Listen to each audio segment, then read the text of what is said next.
Hey, I'm gonna hack you, steal your identity, maybe even creep on you through your webcam. Well, not really, but this could happen to you. Hopefully not, but companies take advantage of you all the time and you don't even know it. We're all in grave danger from hackers and digital pirates. Pirate information is handed out before we can disclose it with our family. Personal passwords, pins, privacy, and IP addresses are poached by pesky people every day. Jake and I delved into multiple sources and in real-life scenarios, such as Facebook, credit card, and personal data being breached. Digital privacy is becoming a greater concern with the rise of technology, allowing theft and invasion. But we can combat this. You can even benefit from it. So first, let me tell you about the horrors of digital privacy. We are easily subject to identity theft, hackers, and stalkers. Too many companies, known as data collectors or third parties, have too much access to our information. In fact, according to CBS News reporter Steve Croft in a 60 Minutes episode stated on March 10, 2011, that companies and marketing firms have been gathering information about customers and potential customers for years and sold it to different people. Our likes, dislikes, closest friends, our bad habits, even our daily movements. So companies, they take our info, turn around and sell it as if it were that torn couch you bought at the garage sale. Acts that are in accordance with personal privacy and security have not been updated for over 3 decades. According to the Times Magazine, Yuan stated that there are currently 6 billion people who own a cell phone worldwide on March 25, 2013. That's quite a bit.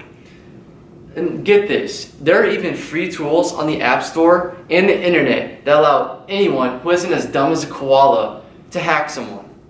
Everyone has a smartphone with their bank accounts, emails, Snapchat, Facebook, MySpace, you name it. But it only takes that one person to ruin your life. Major companies collect data all the time whenever we use their services. So digital privacy is a right that should be included in our daily lives, with the right to feel comfort without the concerns of others peering into them. So now that we talked about the horrors of digital privacy and security, let's move on to Jake with the forecast of the solutions. Thank you, Parker. The forecast is sunny today, by the way. The government should implement digital privacy laws and have major companies in charge of digital data put more focus on digital privacy. New laws should be introduced that cover up the loopholes that allow companies to sift through our personal data without any kind of punishment or expense. This may cost the government some money. However, it would also open up more jobs for citizens. It might take a year or two, but it's better now more than ever.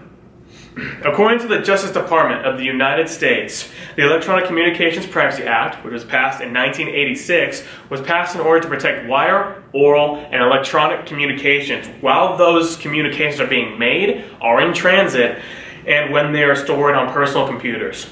The act applies to emails, phone conversations, and data stored electronically. This brings to the forefront that either too many consumers are uneducated or not knowing about how their personal data is being collected and what it's actually being used for by companies. And, excuse me, Larry Poneman's research shows that most United States adults, 60%, claim that they care about privacy but will barely lift a finger to protect it when it's being threatened. They don't alter their Facebook privacy settings, they don't get upset when supermarkets demand their phone numbers, and they most certainly don't insist on encrypted emails. The ECPA, the Electronic Communications Privacy Act, was made to protect us, and it was strengthened by the Fourth Amendment. However, it does not help us defend ourselves against companies and third parties, aforementionedly known as data brokers, looking to slice, dice, sell, and ship our information to whomever and wherever they choose. This should not be. Through this, companies and in some instances the government will have to take accountability and responsibility as if they were new parents with a newborn baby. Because that's what the government is for, right? It's supposed to protect us.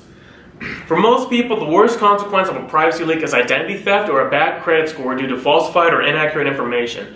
Thankfully, companies like Facebook, Microsoft, and Google are already working on no tracking devices to give their consumers the choice to opt out of information collecting programs. 40% of 2,089 survey takers 18 and older said they had made changes to their privacy settings Or in the last 3 months, 53% in the last 6 months. The poll was taken in late September of 2013. People do care. It's just rare that they actually do anything about it due to the benefits and conveniences given in exchange for their privacy. This should not be.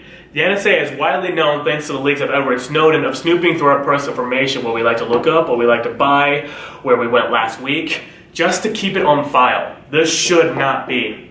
Now that we've discussed some possible solutions, let's talk about how we can really take the first steps to start the change. Signing a petition to law is the first step for implementing updated privacy policies. By renewing and initiating new laws in effect to truly help us protect our information and give us true choice, again, we can truly be secure without selling our privacy. Which means no more creepy invasions of privacy by the government, which is most often seen as unreasonable.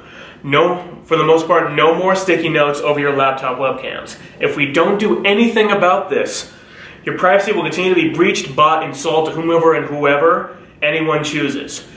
Worst case scenario, you can end up with no job, no home, no money, no help, and no identity because it's been stolen from you. Our privacy will be dead, deceased. Any kind of secrecy online and any comfort online would be non-existent, yours and mine. Third parties and companies would be continually able to sift through our information with no punishment or expense. Now please welcome back Parker Jensen as he concludes our message.